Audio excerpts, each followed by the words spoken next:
Hey, welcome to another episode of GeekOutdoors.com. So the recent announcement of the Apple Mac Pro has really stirred up a lot of controversy, especially considering the actual price.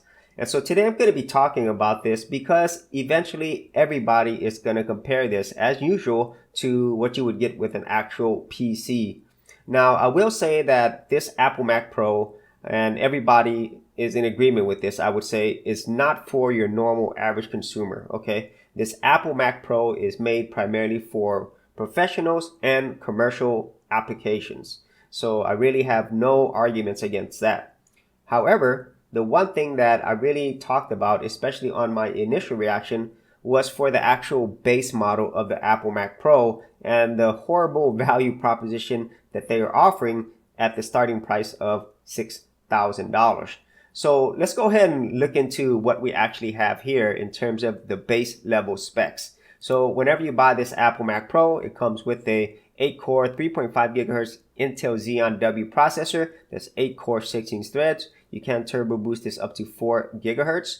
And the memory it supports is the 2666 megahertz variety. And in terms of memory, you get 32 gigs of that on 4 different DIMM slots running at this particular speed. Now, the graphics itself, it's an AMD Radeon Pro 580X. Definitely not the most powerful GPU out there. And as a matter of fact, you could get this for less than $300 or something very similar to this for this specs that it provides.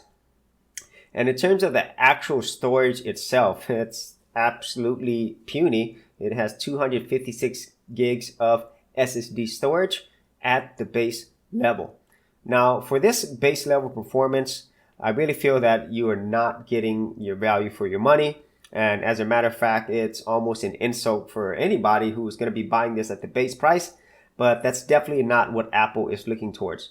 Now, with this base model, let's go ahead and look at something that is available in the PC world around this price. And I'm not talking about building this yourself. I'm talking about this already being built for you. And the number one company that I can think of is Digital Storm. Now, Digital Storm specializes in really high-end PCs, and their Aventum X is at the top of the food chain. And I really feel this is a beautiful system. Its beauty, it's different from the Apple Mac Pro, but I really feel that in terms of designs, this is right up there. And in terms of the actual models that you could get, they offer a few configurations. And the one that we're going to look at is the Ultimate configuration, and this is the base model of the Ultimate. You can actually configure it to how you want. So for this price, $5,759, let's look and see what you get. Okay, so here you get an Intel Core i9-9980XE Extreme processor. You get 32 gigs of DDR4 memory, which is similar to what you get with the Mac Pro. But you also get 500 gigs of M2 SSD drive, which is extremely fast. Plus, you also get 2 terabytes of additional storage running at 7200 RPM. And obviously all of this is running on Windows 10.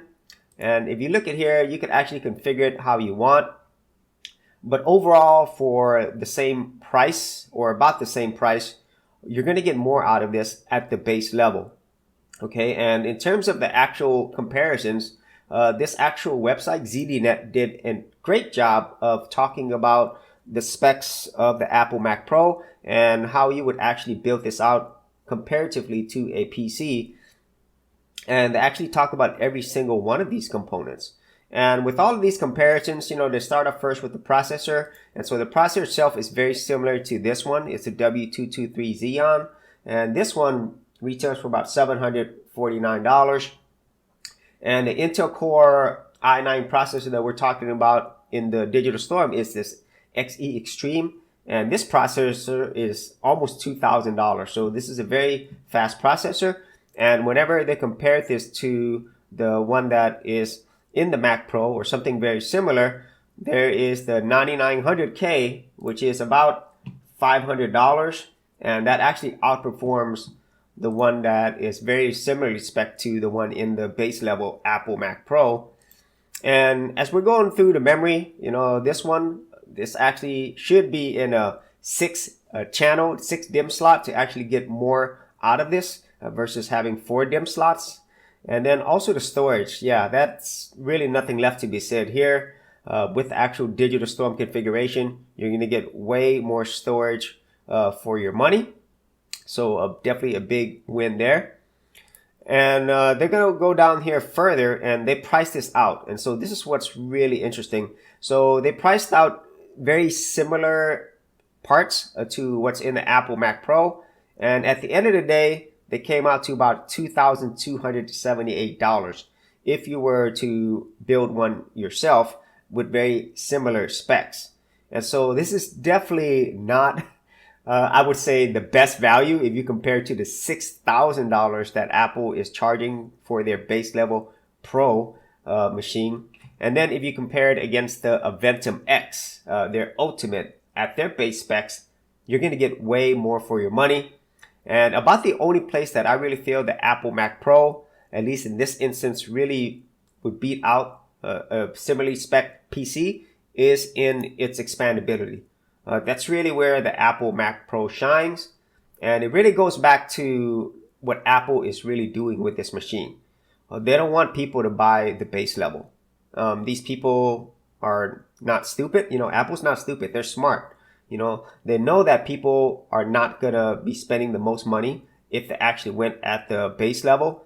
And that's not who they're catering this towards. And so they want to make the base level as pretty much as underwhelming as possible. So what they really want people to do, and mostly companies and professionals, is to actually outfit this with all the best specs, configure it up to the max, at least the max that it has right now. And the max for this machine right now is going to be anywhere from $30,000 to $40,000. That's what they really want. And so for people buying the $6,000 base model Apple Mac Pro, well, you're really going to be lacking in terms of what you're actually getting. And if you're going to be spending that much anyway, and you're more of a prosumer, if you definitely do not need to have Apple Mac OS and you really want to get the best performance out of your machine, I would look towards more something like Digital Storm's PCs at their ultimate level, just at their base level, and you're going to get more performance than you would get out of an Apple Mac Pro base level. And at the same time, you're still going to be able to upgrade this. This is not going to be something you're going to be like, oh man, I spent for the base level ultimate version and I can't really upgrade this compared to the Mac Pro. You're going to be able to upgrade this to insane levels as well. So those are my thoughts on how the Apple Mac Pro compares to something that's similarly priced right now in the whole PC world. And also I'm going to do a little comparison to my own current quote-unquote monster Linux PC, and it's going to be pretty laughable when you compare it to these machines. But for me, I actually built this machine back in 2016. I am running an Intel Core i7-6700K. I have 16 gigs of RAM. My actual graphics card is not even the same league as these. It's an AMD RX 470, and my storage, I have SSDs and also not external storage, but also a mechanical drive as well.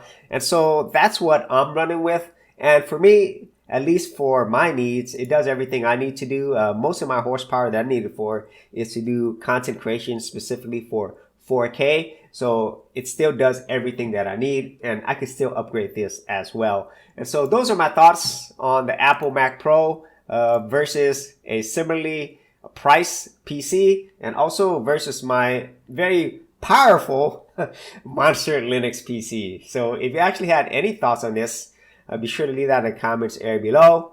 And if you actually wanted to see my monster Linux PC build back in December 2016, I will also leave that in the description area below as well. So as always, if you did get value out of these videos, be sure to share, like, and subscribe. Hey geeks, if you are a creative geek like me and you wanted to learn how to create content on YouTube and other places on the internet, then check out my Gold Content Creators group, where you'll get access to 30 videos plus additional content for all the creative geeks out there. And the best part of it is, all of this is free. Simply head over to the link below, check out my page, and sign up for my Gold Content Creators group. Thanks for watching, and I'll see you on the other side. Thanks for checking out this episode. And as always, if you like these videos, be sure to click on the subscribe button. And for full written content, audio content, and additional geek stuff, head over to geekoutdoors.com, and I'll see you outdoors on the very next episode.